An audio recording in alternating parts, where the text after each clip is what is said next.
नमस्कार किसान साथियों। अब किसान के मन में यह सवाल उठता है कि हम जो सरसों की पहली सिंचाई कब करें और पहली सिंचाई में हम क्या खाद डालें जिससे जो उत्पादन है सरसों का वो अच्छा देखने को मिले। तो साथियों, इस वीडियो में आपको बताऊंगा कि हम कि पहली सिंचाई में क्या खाद डाल सकते हैं और पहली सिंचाई कब करें। तो मैं डॉक्टर चमन यादव स्वागत करता हूं आपके अपने यूट्यूब चैनल किसान के साथी में। साथियों, अभी तक आपने इस चैनल को सब्सक्राइब नहीं किया है तो चैनल को सब्सक्राइब कर लीजिए, जिससे जो खेती बाड़ी से जानकारी वो आप तक समय समय तक पहुंचती रहे। तो साथियों, अब सवाल यह उठता है कि हम सरसों में पहली सिंचाई कब करें, सरसों में पहली सिंचाई करने का सही समय क्या है और हम फर्स्ट सिंचाई में क्या खाद डालें जिससे जो उत्पादन है वो अच्छा देखने को मिले। तो साथ ही सबसे पहले आती है सिंचाई की बात कि अपन पहली सिंचाई कब करें। जिस किसान भाई ने पड़े होकर के सरसों की बुआई की थी, बुआई के 25 से 30 दिन के बाद सिंचाई कर सकता है। और जिस किसान भाई ने पड़े होकर के नहीं बोई थी, जो बारिश हुई थी उसके ऊपर ही अपने जो सरसों है उसकी बिजाई की थी, वह किसान साथी बुआई के 20 से 25 दिन के बाद सिंचाई कर सकता है।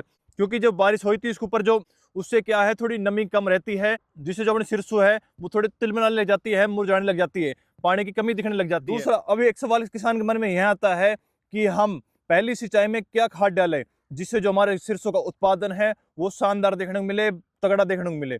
तो साथियों, मैं आपको बता देता हूं, जो फर्स्ट सिंचाई है उसमें अपन को डालना है डीएपी।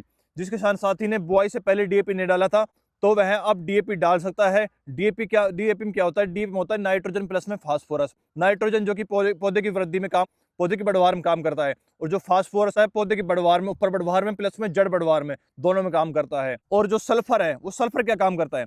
सल्फर जो तेल की मात्रा है उसको बढ़ाता है। सल्फर नहीं डालते हो तो आपके जो तेल की मात्रा है वो 38%, 37%, 35% रहेगी। अगर आप उसमें सल्फर डाल देते हो तो तेल की मात्रा 42, 43, 44% तक चली जाएगी। मंडी में सरसों की जो तेल की मात्रा है उसको चेक करके ही उसके दाम लगाए जाते हैं। अगर आपकी तेल की मात्रा 42, 43, 44 आएगी तो आपकी जो मंडी के रेट है जो चल रहे हैं उससे 1000 रुपये महंगी बिकेगी।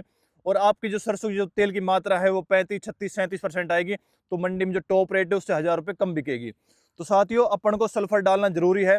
जिस किसान साथी ने बुआई से पहले डीएपी और सल्फर डाल दिया था तो उसको डीएपी डालने की जरूरत नहीं है, उसमें सल्फर डाल सकते हैं। और सल्फर लेनी है आपको 80%, 80% लेनी है। फंगीसाइड भी है जो आपको जो रोग लगते हैं सरसों में उस रोग से बचाएगा। तो अपन को लेना है यूरिया। यूरिया कितना लेना है? यूरिया लेना है 45 किलो कंप्लीट, एक बैग लेना है पूरा कंप्लीट 1 एकड़ के लिए। 1 एकड़ में 45 किलो यूरिया लेना है, प्लस में 10 किलो सल्फर लेनी है आपने, और इन दोनों को मिलाकर फेंक देना है, उसके ऊपर सिंचाई कर देनी है। अगर आप पहले सिंचाई करते हो बाद में फेंकते हो तो ऊपर रह जाएगा, पहले फेंक कर उसके बाद सिंचाई करते हो तो पानी के साथ नीचे बैठ जाएगा, जड़ में चला जाएगा, जिससे जो पौधा है वो कंप्लीट जो पोषक तत्व आपने डाले हैं उसको ग्रहण करेगा, जिससे जो रिजल्ट है वो आपको अच्छा देखने को मिलेगा।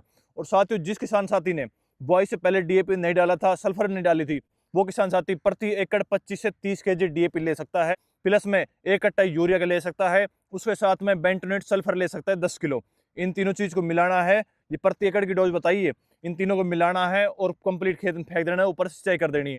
इन खाद को आप डाल देते हो पहली सिंचाई में तो आपका सरसों का उत्पादन है वो निश्चित ही अच्छा देखने को मिलेगा, तेल की मात्रा है वो आपको अच्छी देखने को मिलेगी। साथियों, अगर इन खाद को आप बाद में डालते हो कि अब नहीं डालेंगे अपन, हम बाद में डालेंगे, बाद में रिजल्ट बढ़िया देखने को मिलेगा, लेकिन ऐसा नहीं है। अभी डालना है इसको, बाद में डालो चिमट डालो कोई मतलब नहीं है, जब काम नहीं करेगा अब डालोगे सबसे बढ़िया टाइम है जो फर्स्ट सिंचाई में, उसमें खाद को डालने का। तो साथियों, आपको जानकारी अच्छी लगी तो वीडियो को लाइक कीजिए, और अभी तक आपने चैनल को सब्सक्राइब नहीं किया तो चैनल को सब्सक्राइब कर लीजिए, जिससे जो खेती बाड़ी की जो जानकारी है वो आप तक समय समय तक पहुंचती रहे। धन्यवाद।